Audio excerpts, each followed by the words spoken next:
unabashed, the most unpredictable, becomes a headline, the most volatile, outrageous behavior, unsubstantiated narratives, a battle of personalities.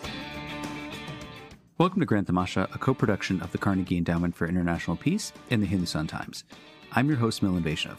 It seems like you cannot open up a newspaper, listen to a foreign policy podcast, or open up Twitter without somebody somewhere sounding off on the emerging geopolitical battle over semiconductors. Semiconductors, which we colloquially refer to as chips, have moved from the periphery to center stage of global high politics. A new book by Pranay Kotasthane and Abhiram Manchi, When the Chips Are Down, a deep dive into a global crisis, could not have arrived at a more opportune time. The book is a terrific guide to those who want to understand the importance of semiconductors at this geopolitical crossroads. It provides a history of the technology, but also offers us a forward-looking analysis of how the world will balance national security interests with rapid technological change. Pranay is Chair of High-Tech Geopolitics at the Takshashila Institution in Bangalore. Before joining the institute, he worked as a chip design engineer in 2 Fortune 500 semiconductor companies. Pranay joined us on the show last year to talk about his book, Missing in Action, Why You Should Care About Public Policy, and I'm delighted to welcome him back to the show today. Pranay, thanks for joining and congrats on the book. Thanks so much, Milan. And what you said in the introduction, right, it was true even for the technology realm. Like 10 years ago, no one in technology even considered semiconductors technology because so much was the dominance of software. So no one cared about these commodified chips, which you just get it from somewhere, didn't matter. But such has been the change that everyone's talking about it now. Well, you were ahead of your time because you worked at 2 semiconductor companies, so you clearly knew what the deal is. I want to start this conversation, Pranay, at like a very, very basic level, because I think a lot of people like me encounter this terminology. We read stories in places like the New York Times or The Economist about the race for semiconductor dominance. But again, speaking for myself, don't really understand the specifics of what we're talking about. We don't have a technical understanding of this domain at all. So let's just start with like a very big question, which is, what are semiconductors and what are they used for? Right. So semiconductors, as the name suggests, it refers to a certain material where the conductivity, the electrical conductivity, is somewhere between an insulator and a conductor, right? So a conductor is where the electrons flow way too fast, so you cannot control them, and hence it's useless for our purposes. Similarly, the insulator is where the movement of electrons is too slow, and again, you can't move the electrons from one place to the other, so it is not useful. So semiconductors are in that sweet spot where you can actually control the flow of electrons from one part to the other. Now, this is really foundational, and hence semiconductors underlie all our modern electronics and computers and what have you, right? Even cars have many, many semiconductors in them. Right. So now going one level higher, a specific arrangement of a treated semiconductor material can be made into a basic unit, which we call as the transistor. And transistor is where you can control the flow of electrons in one part of the circuit, and you can achieve a change in the current or voltage or any other kind of energy in another part of the circuit. Now, this seems quite quotidian, but it is actually something very, very big. Basically, it can act as a switch because you can control the flow of current in another part of the circuit by the current flowing in another part of the circuit, right? So this is a superpower. You can use groups of transistors to amplify current. You can use it to store value. You can use it to produce signals, to produce light like you would see in LED bulbs, etc., right? So this tunable nature of semiconductors actually makes them useful for converting or controlling energy across different domains. Just take an example of an LED.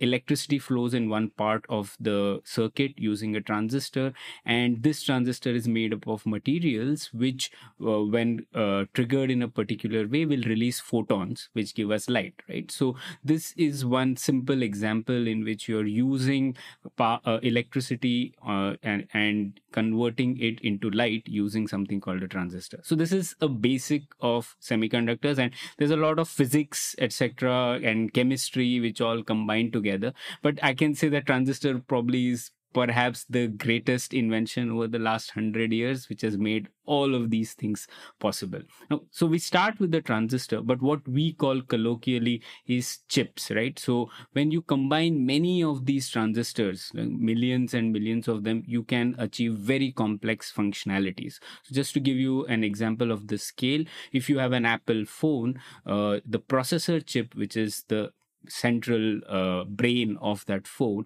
that will have 134 million transistors in per millimeter square of area, right? So that's the kind of density which is there inside it, and because of these transistors you can achieve a lot of functionality that you want.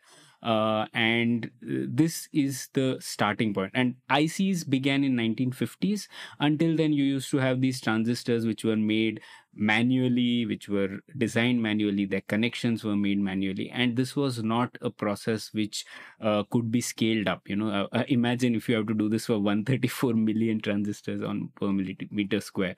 But over time, there were many technological advancements, something called the planar process, etc., which made this process highly automated, highly reliable, and hence you could achieve this massive packing of transistors at a miniaturized scale, and hence you have these wonders that we take for granted today.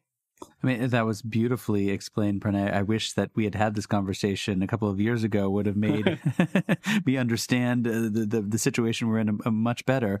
The book goes over what you call the sort of four pillars or the four elements of the semiconductor supply chain, right? So you have materials, you have design, you have manufacturing, and then you have something called assembly, test, and packaging. And in the book, you explore each of these four components by illustrating how an iPhone processor chip is made. And I think, most of us have an iPhone or an Android or something, similar. Maybe you could just kind of walk our listeners through these four stages, using the sort of phone as an illustration. Yeah. So, as you said, these are like really stylized four stages. The actual process is far more complicated, but for our purposes, we'll just understand the more core elements of this, right? So let's say you have an Apple iPhone and you want to make the processors, right? So someone in the Apple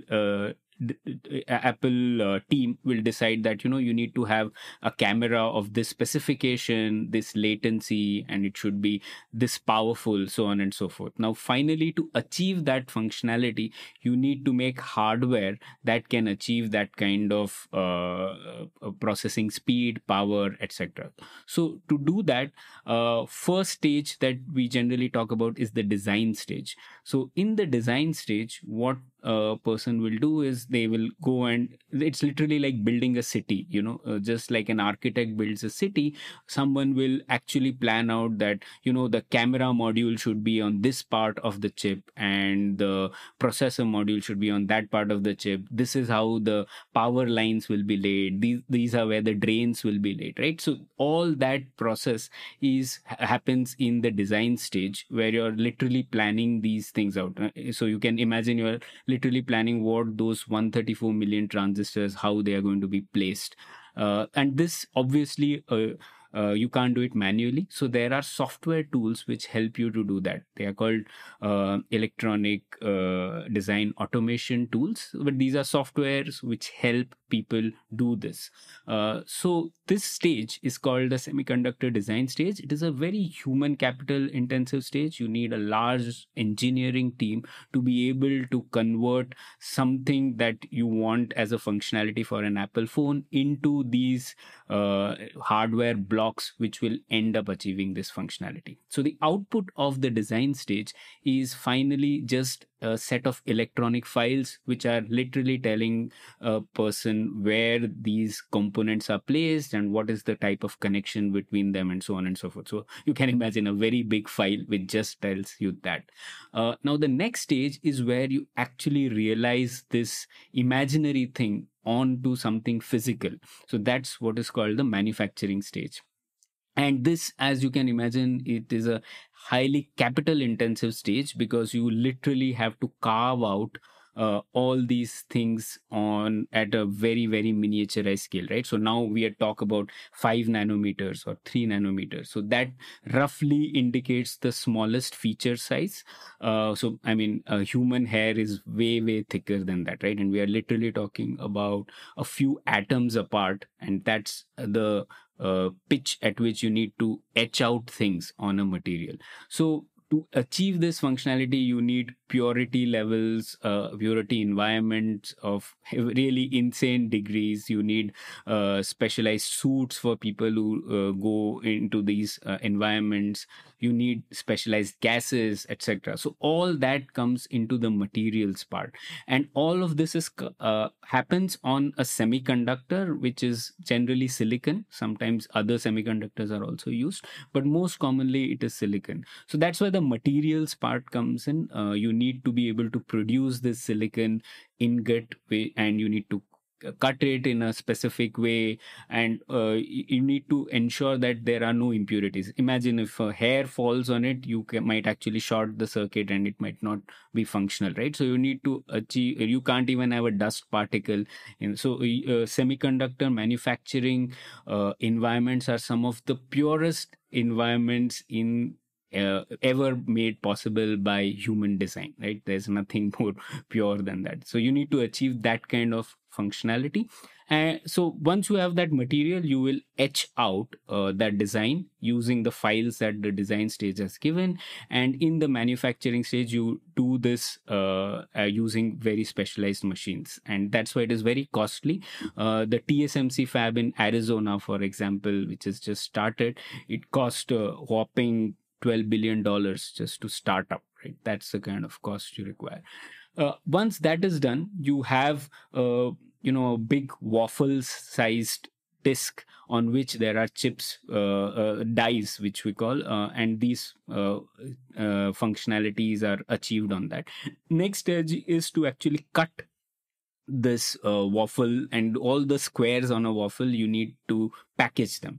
So that is what is called the assembly, test and packaging stage, where you cut this disk into smaller chips, and you test them and you package them. So if you see any phone inside, you will have that black colored IC, right? Black IC, which is finally a packaged version. You in order to prevent electrostatic currents flowing into it, etc., you make it safe by packaging it.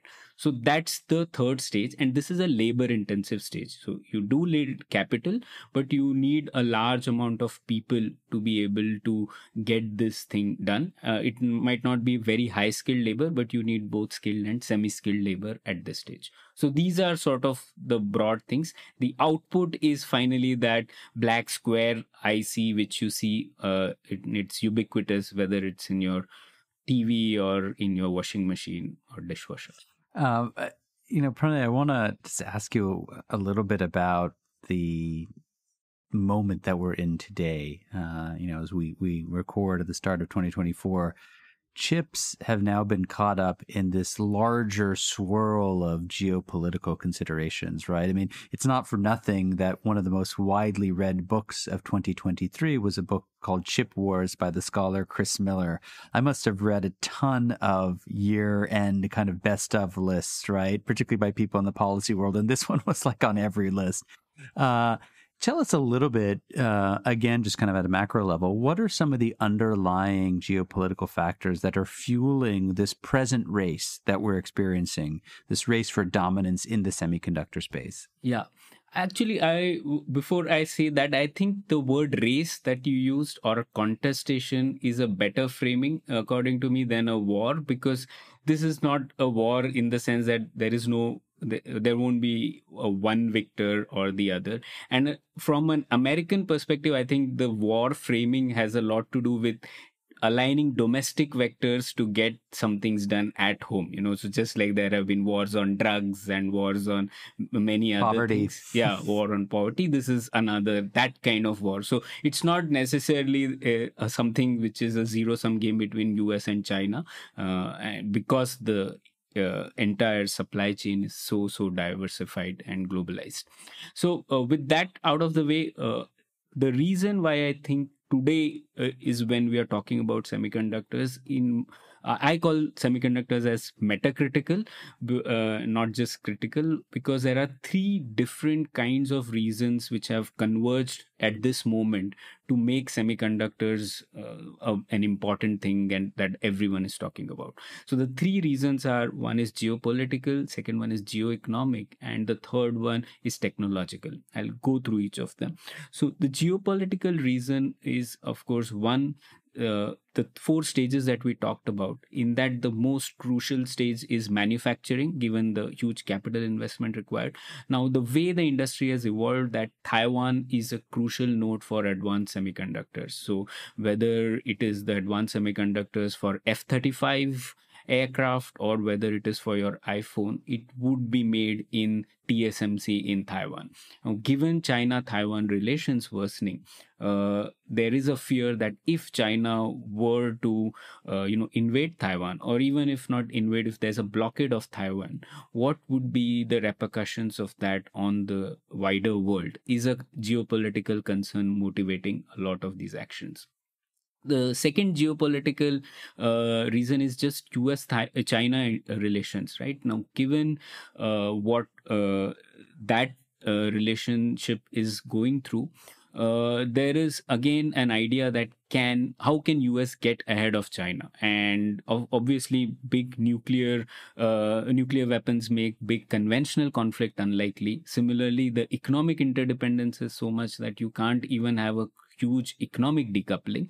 So technology is one sector where the contestation is going on. And within this technological contestations, chips are one place where China's technology stack is quite weak actually compared to what it is doing in other spaces. So US probably chose this domain as a domain to counter China because it is dominant, whereas China is weak, right? So the rule of strategy being you attack an adversary in a domain where they are weak, right? So that's sort of the geopolitical side of it. The second angle is geoeconomic. Now, that was brought to the fore due to the COVID-19 pandemic, right? So you had this situation where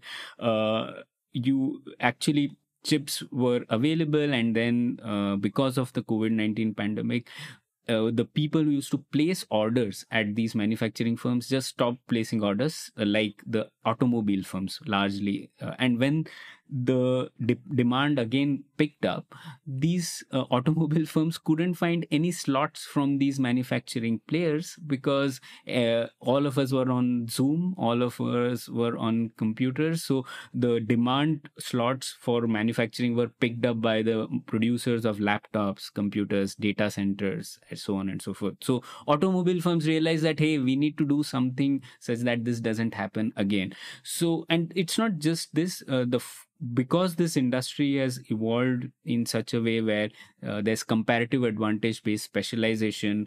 No one country does everything. Every segment, every country has a few companies which have some play in one short segment of that supply chain, and they are really, really good at it, but they are also interdependent on other components. Now, this is great from an economic efficiency point of view, but there are also costs of resilience, and those things were brought to the fore during the COVID-19 pandemic.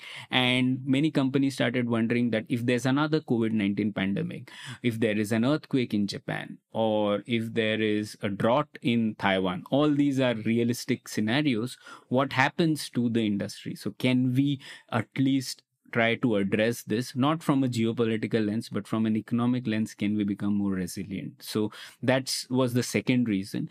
And the third reason is technological, because whenever we are talking about AI or we are talking about 6G or what have you, all of those are the underlying technology behind all of them is advanced semiconductors and new architectures. So, for example, on AI chips, we're talking about GPUs, which are made by NVIDIA today, but there might be other architectures which might come up. So, if you want to get advanced in any of the other technological domains, you also need to care about what happens on the semiconductors front. So, these are three things which converged during the last 2-3 years, and hence we are talking about it a lot more.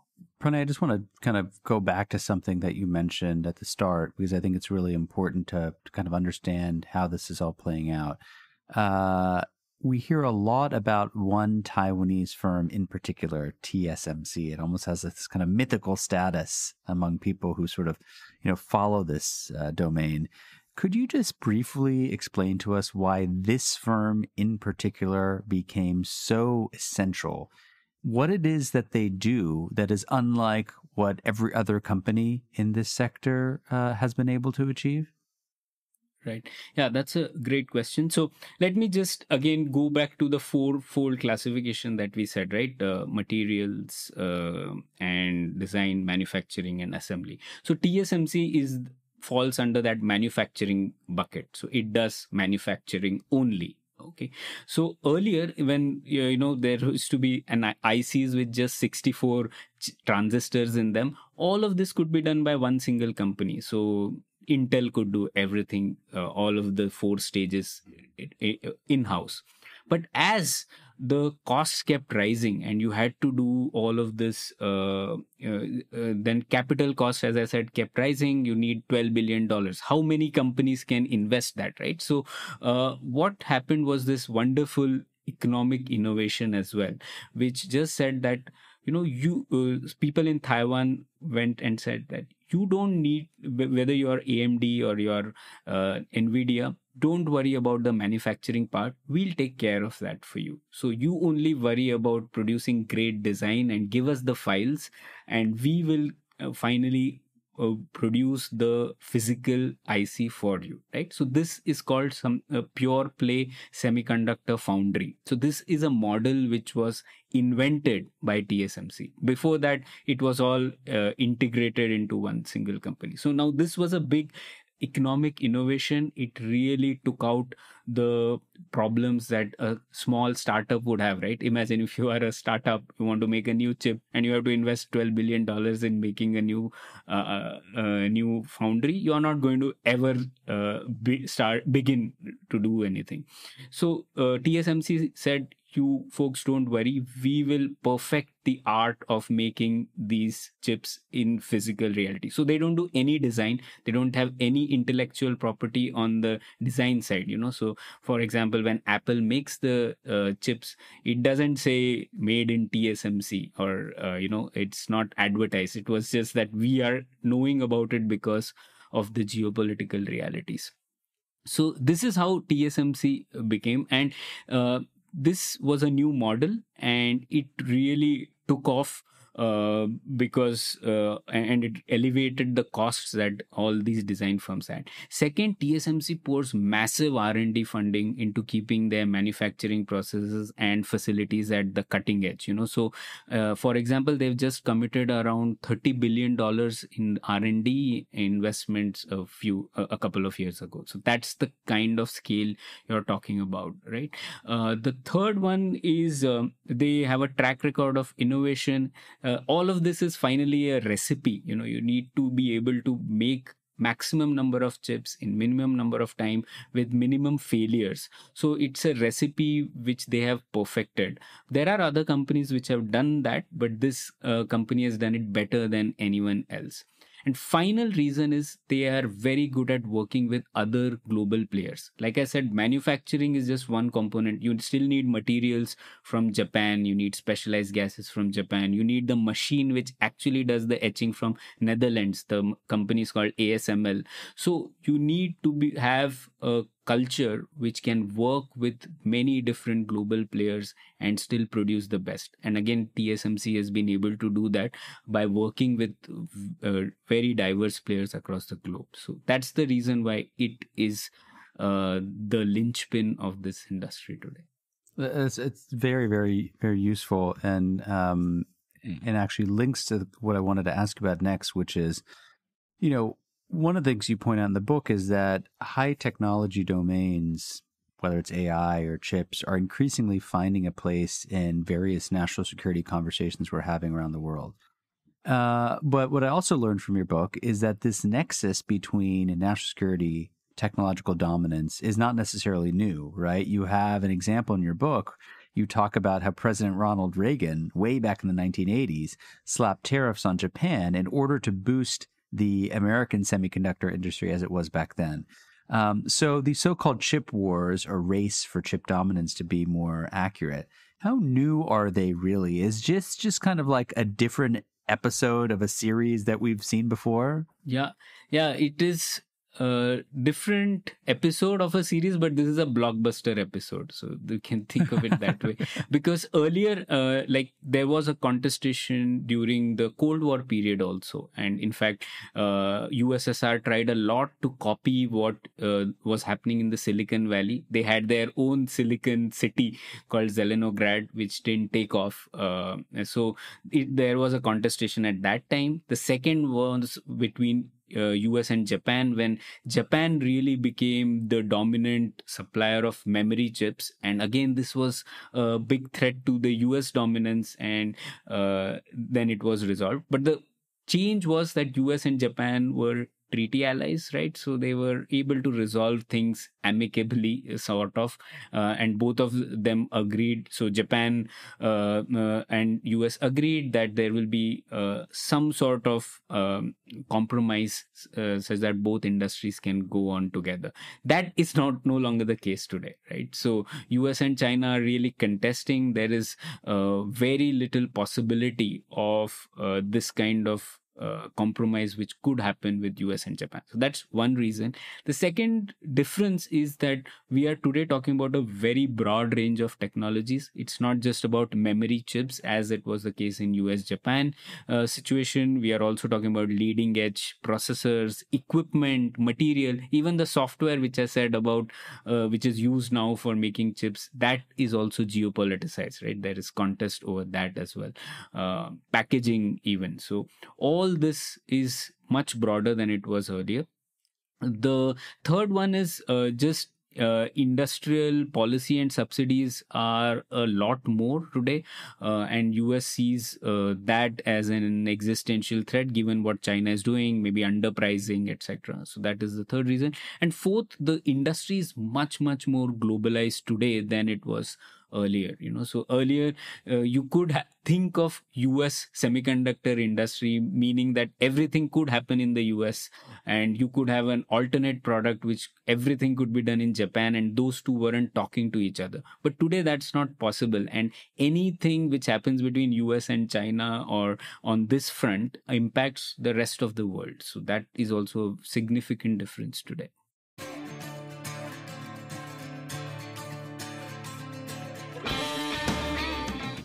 Hey, Grant Tamasha listeners. Thanks for listening to the podcast. Putting this show together each week is a labor of love, but it takes a lot of work to put out a great show every week. If you'd like to support the work we do at Grant Tamasha, please visit ceip.org/donate. Don't forget to subscribe to us on Apple Podcasts, Google Podcasts, Spotify, or on your favorite podcasting platform, so you'll be the first to know when a new episode rolls out.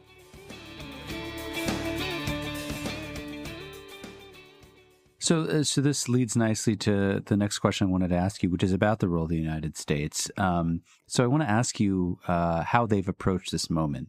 When Donald Trump was president, which was not so long ago, his administration took a series of steps that you write in the book set back China's semiconductor industry by 10 to 15 years, by your guess.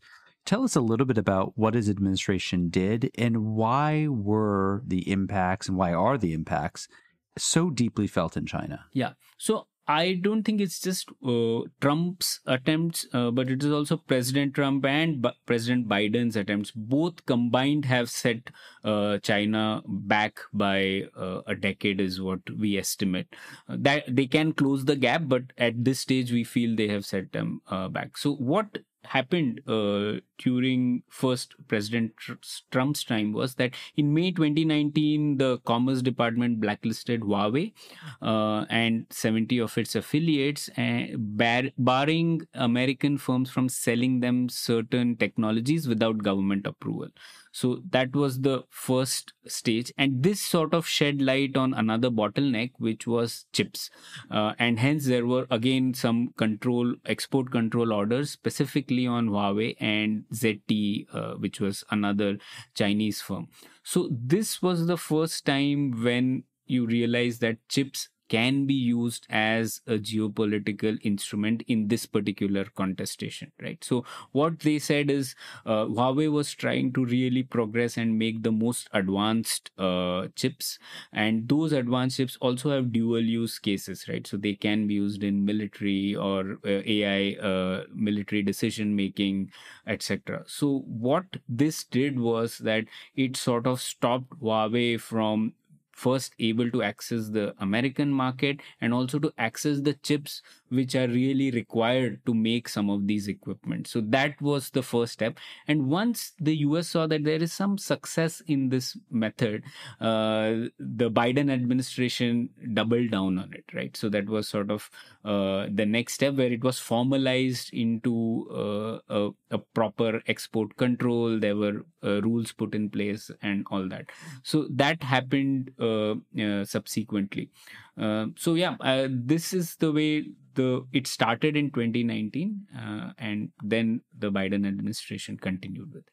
So that's a nice transition to asking about this administration, which is in power in Washington today. It seems like they came in and did two things. One set of actions that were kind of negative, continuing what Trump did, and the other that were positive. So on the negative side, it took additional steps to further restrict China's tech advantage, right? They came up with this tagline, right, of having a small yard with a high fence, right, to indicate that there would be a certain set of technologies that they would like to restrict in order to not give due advantage to geopolitical rivals and by turn giving us Americans an advantage. But on the positive side, the Biden administration did something else, of course, with the help of the Congress, which was to pass the CHIPS and Science Act, which pumped in $52 billion into domestic chip manufacturing in the United States. Tell us a little bit about the positive side. You know, how much of a game changer do you think that piece of legislation actually was? Right. So, as I said, right, so the chip war, again, the central point of that was this, right? So can you get domestic vectors aligned so that you are pushing and becoming more competitive? So Chips and Science Act is the central node of that strategy, right? So that came first. That came on August 9, 2022. And then the export controls came on October 7th, 2022, right? So the first part was to re-energize the American semiconductor industry. And remember, there were a lot of companies. For example, Intel has made a lot of investment in China. It also was invested into, it had fabs there, manufacturing facilities. It also was investing into cutting edge design firms there. So a lot of these semiconductor companies were going back and telling to the US government that if you want us to stay in the US, you better give us something in return. Otherwise, there are other options in other places. So this Chips and Science Act had been brewing for quite some time, at least 2 years. I have seen this being talked about. Finally, it passed in August 9, where the idea is to support the advanced semiconductor design part, advanced semiconductor manufacturing part, and also some part of the trailing semiconductor part, the old chips, which are not so strategic, but still you want to develop things there. So a bunch of things are being done under the Chips and Science Act. There is also a new center, National Semiconductor Technology Center, which is being developed. So the focus of all that is to identify what will be the semiconductor technology 5, 7, 8 years from now, and decide whether the US can take a lead in that or not. So it goes all the way across all the four things we talked about, materials, design, manufacturing, packaging, also the software which goes into that. For example, DARPA has a project to identify open source alternatives which can really quicken the pace of the design process. Also, there are concerns that there are some, can there be hardware espionage? So is China bugging the chips or bugging the boards on which chip rests? So there is an electronic resurgence initiative by the DARPA to again see whether you have hardware security built in and such espionage attempts can be detected. So all these are sort of coming together in the Chips and Science Act. I want to bring India into this conversation. At the end of the day, this is still a podcast about Indian politics and Indian public policy. In the book, you recount 3 attempts by India to try and build a domestic semiconductor industry. And before we get into version 3.0, which is the Modi government's kind of latest attempt, take us back and help us understand the previous 2 efforts. What did the government seek to do? And why is it that you and your co-author think that they failed? Right. So first of all, India is a very big node of the semiconductor supply chain. Me being one of the examples, like there are 20%, the government estimates that 20% of the design engineers of the world are in India. So most of them are working for MNCs, American firms or Taiwanese firms. So there is very little Indian intellectual property, but a lot of Indian talent which is designing chips for the world. So there are many estimates that almost 9 out of 10 chips which are made across the world, there will be some Indian part or design work which would have happened in the process. But and this doesn't even include presumably Indian engineers who are living in places like Silicon Valley or other places who are involved, right? Yeah, I haven't even included. So this, I'm purely including just the people who are based out of India. Yeah. So that's the kind of involvement. So India in the design segment, which is the human capital intensive stage, is been doing well. In fact, the first MNC to set up shop in Bangalore was a semiconductor company, not a software company, right? Texas Instruments in '85. So that's that's one segment where India has a role and it is a crucial node.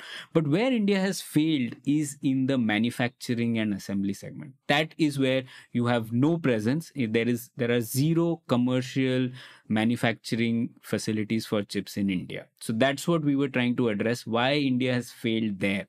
And what we found is, we tried to sort of divide India's many experiments on this into 3 phases. So the first phase was what we call by the government and for the government. So this was the pre-1991 era Milan, which you very well know how the situation was. There were 2 government firms which were only licensed to make these chips. And because they were government firms, competition for government firms was anathema, right? Like, how can 2 firms make the same thing? It was seen as wastage. So eventually the government said that no, only one of these firms should make chips. The other was restricted to doing the integration and higher electronics assembly.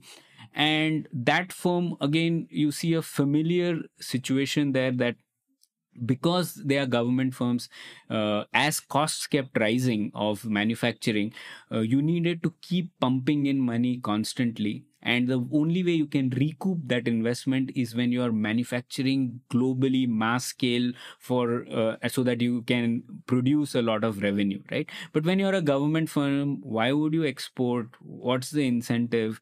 So these government firms just restricted themselves to satisfying the needs of the space or the defense sector, which were small players. Their demands were not high. So they were able to reliably provide for them, but nothing in the commercial segment, right? Also, there were huge import restrictions because, as you know, foreign exchange was a very precious commodity back then. So because of limited foreign exchange, these companies couldn't import a lot of equipment. So even though they started almost at the same level as Taiwan, and in fact, they also got technology transfer from some US firms, which were the same US firms that gave technology transfers to Taiwanese companies. So the starting points are pretty similar, but because of the way the public policy environment was back then, these firms couldn't go ahead and they sort of just fell away. And by the late 1980s, the gap really widened between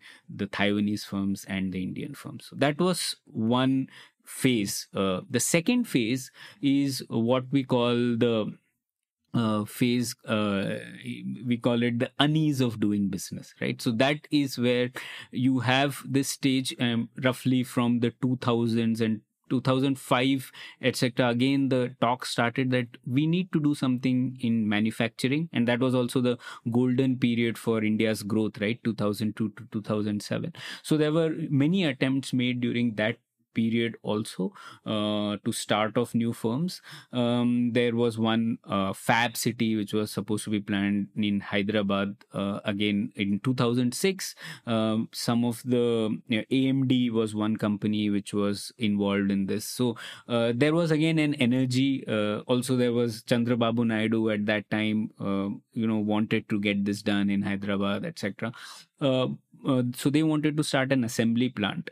But again, by the time 2008 happened, and after 2008, AMD also changed its business model. So it fell up by the side. There were another two attempts made in 2014. Similar story. In some investors are initially interested, they promise some money, big investments are made, but then they fell by after some time. In 2015, again a US firm called Cricket Semiconductors announced a plan to make a fab in Madhya Pradesh, and again that fell down. So what the common thread in the second phase is, what you see is there were in 2012, as you know, there was this huge Vodafone retrospective taxation case. So that's just an illustration which told people and spooked the investors, because these chip fab, if you want to start the manufacturing facility today, the first chip will be produced 3-4 years down the line. That's the scale it requires to just build this. So no investor is going to put money when the policy environment is uncertain, when the tax environment is uncertain, when the trade environment is uncertain. So this was the phase where we were going through that churn where all three were a bit shaky, and hence none of the big investors who could have invested came by. So that is how I would summarize the second stage. So now we come to the third stage, version 3.0. And, India, like many other countries, the United States, Europe, and others, realizes that once again, it has to step up its game, particularly in light of the COVID-19 experience, worsening relations with China, many of the geopolitical, geoeconomic, and technological factors you alluded to earlier. What is the Modi government doing? What do you think it's getting right? And where might it be off the mark? Yeah. So the government is very interested in this domain. In fact, both the ministers of METI know a lot about chip design. So one of them has been a chip design engineer, so it's very rare for a minister to be a chip designer. One of your tribe. Yeah. So they do understand the fact. So what the difference between the version 2 and version 3 is, one, the government is putting a lot more upfront capital investment. So like I said earlier, the government did give subsidies, but they were in the form of reimbursement. So they said, you go and start a fab and we'll give you a PLI, production linked incentive kind of benefit, so no firm was interested because those 4 years that it takes to build, anything could happen. But this time the government is saying that we'll give you upfront capital support while you're building the fab. So that's like one big difference. The second big difference is the government is trying to play across the entire segments of the supply chain. So there are some policies for design, there are some policies for assembly, there are some policies for manufacturing, so on and so forth. So this kind of comprehensive strategy wasn't there earlier. Earlier it was just broken into different parts, and it wasn't integrated the way it is. So this is sort of things which are being done specifically, and there are many details to it, but I'm not going into them. The second part is, what are the general things done, right? Like I don't think semiconductor investment is very, very different from any large scale manufacturing setup. It's just that India is poor at many large scale manufacturing things, and so is the case with semiconductors. So there are a whole set of things you need to do to just improve the policy, tax, and trade environment. So that's what the GST is, a big reform. I think in that sense it helps to have some predictability in the tax environment. The ease of doing business is also sort of improving, but that is also on the positive side. But where we have sort of gone back is on the trade environment. As you know, we have become more protectionist, and because this is a globalized semiconductor industry, with trade protectionism, you can't get this industry up, because you will need to do imports to do any exports. You need to import chips to do assembly and then send it back. So you need to have very good FTA arrangements, or you need to be a part of RCEP or TPP or any of these big formations, which India is not a part of. So that is one thing which we are lacking. So that's how I would characterize it. But from a priority, broadly from a semiconductor specific angle, I think they are in the right direction, but their priorities are a bit misplaced. For example, there's a lot of effort in trying to get this big, nice, flashy fab, which can be shown to the world that India has started its journey. But it will only achieve the goal of reducing our vulnerability to a small extent. Maybe you will need to do this over 20-30 years to get to somewhere where you have a geopolitical leverage. The geopolitical leverage can be achieved only through the design stage, where I already said India has a comparative advantage. So in my assessment, the priority should be a lot more on the design, to ensure that our human capital improves a lot, that the people across the world semiconductor design space are Indians, they are well trained, such that we can quickly go to the stage where Indian made chips with Indian intellectual property emerge fast. So right now it's not the most priority area, because design is not a flashy thing which can be projected. They are just some engineers sitting around a room and producing these files. But fabs are some things which all politicians across the world like. So there's a lot more focus on that. So, Pranay, I want to ask you kind of two things, somewhat related, before we end this conversation, and they're both about the future. In thinking about kind of semiconductor geopolitics, what are some of the most important geopolitical trends on the horizon that are going to shape how this space pans out, right? I mean, obviously, we don't have a crystal ball. You don't have a crystal ball. I don't have a crystal ball. We don't know what's going to happen.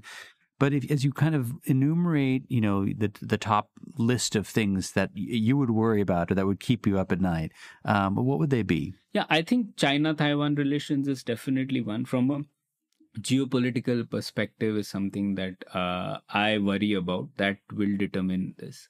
The other things are, how I see, is what is the strategic objective that nation states want to achieve through this instrument. So we call it silicon craft, in the sense that there are certain kinds of politico-economic instruments that you can use in this domain, and all of them depend on what is it that a nation state wants to achieve. So do they want to deny semiconductors to its adversary, or do they want to just outpace the adversary, or do they want to generally increase the supply chain resilience? So all of these are important factors which will determine where this goes. I fear that a lot of focus is on denial currently, and that denial is very difficult to achieve. And even if you try to achieve, there can be disproportionate breakthroughs in another domain, right? You're motivating your adversary to find alternative ways to get ahead. So maybe you can keep the adversary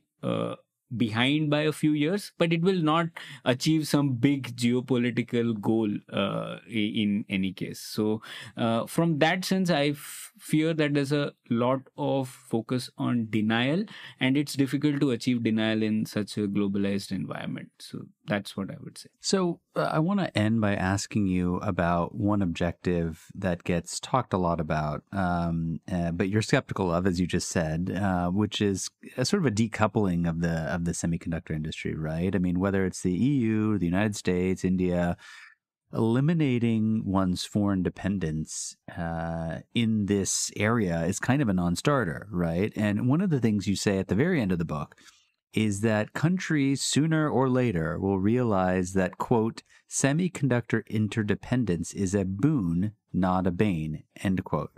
Tell us why you kind of leave readers with this final piece of wisdom. Yeah. So I always say that, multilateralism in this domain is a necessity and not a choice. So it's not possible for even the US to make all its chips by its own. In fact, you would be surprised to know that Taiwan, which we talked about a lot, its biggest exports are chips, but its biggest imports are also chips. So there is no nation state which can do this on its own. You need to have this interdependence going. And in fact, US and China are also not decoupling in semiconductors. I always say that's why it's not a war, because they are trying to decouple only on the most advanced chips, the 5 nanometers and below, but all on the others, the business is as usual, because US companies can't survive without Chinese demand, and Chinese companies can't survive without accessing the US market either. So there is no decoupling happening on the semiconductor scale also. It's on one small advanced semiconductor side. So that's one. But because this has become so geopolitical and national security agenda, every nation state is putting massive subsidies to build its own domestic national champions, right? Now, the interesting part about this is that it is actually leading to removing the advantages that happened because of the comparative advantage based specialization, right? So just to give you an example, TSMC builds the same chip in Taiwan and also makes the same chip, let's say, in Arizona. The same chip would cost 40% higher in Arizona versus what it costs in Taiwan.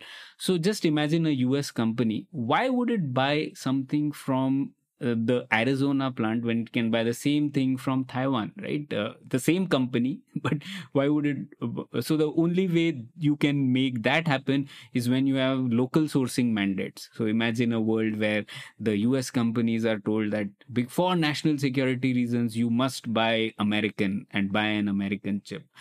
So that we might go into that domain. Then to make things further tough, remember these fabs are the investment which I said $12 billion is not a one-time investment. If you want from 5 nanometers to transition to 3 nanometers, you need to put another $1 billion of investment. So all those kinds of things make it very difficult for governments to keep pumping money into a project when there is no economic logic happening, right? So because of this, I feel that nation states will realize that this semiconductor industry is a huge net positive for everyone. This should actually be in the domain of UN or something like that, where the semiconductor industry is a net positive for everyone in the world. And it is important to preserve its advantages as it exists today, given the globalization, instead of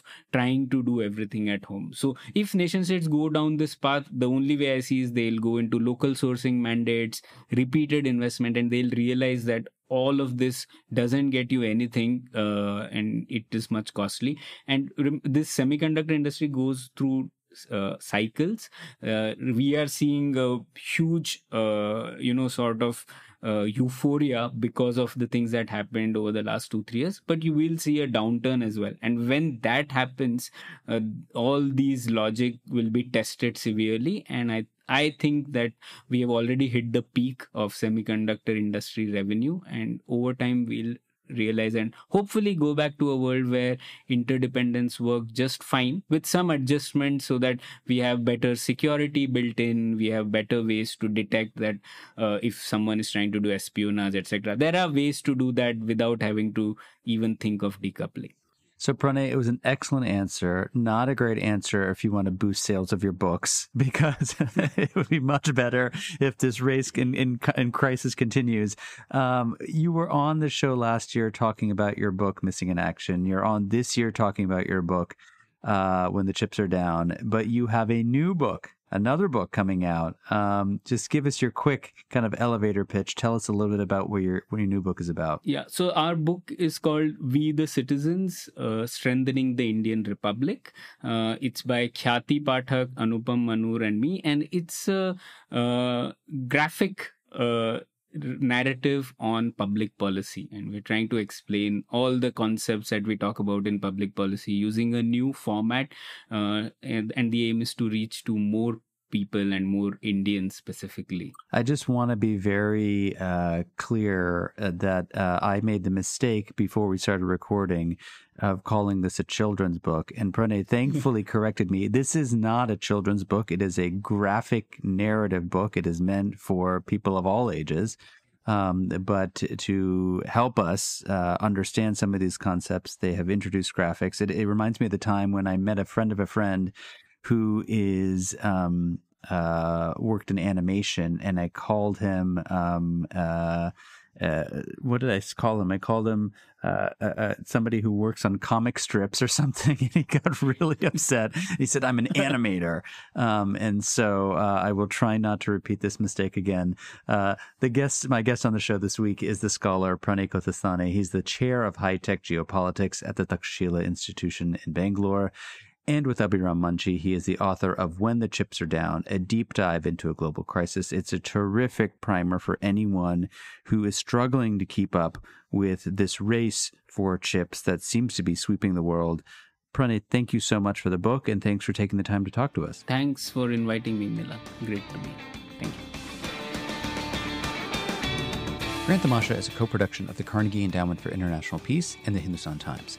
This podcast is an HT Smartcast original and is available on htsmartcast.com.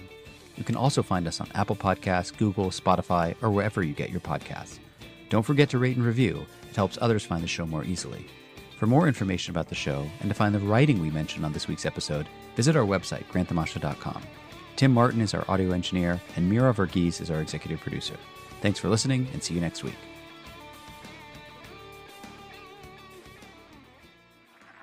This was a Hindustan Times production brought to you by HT Smartcast. HT Smartcast.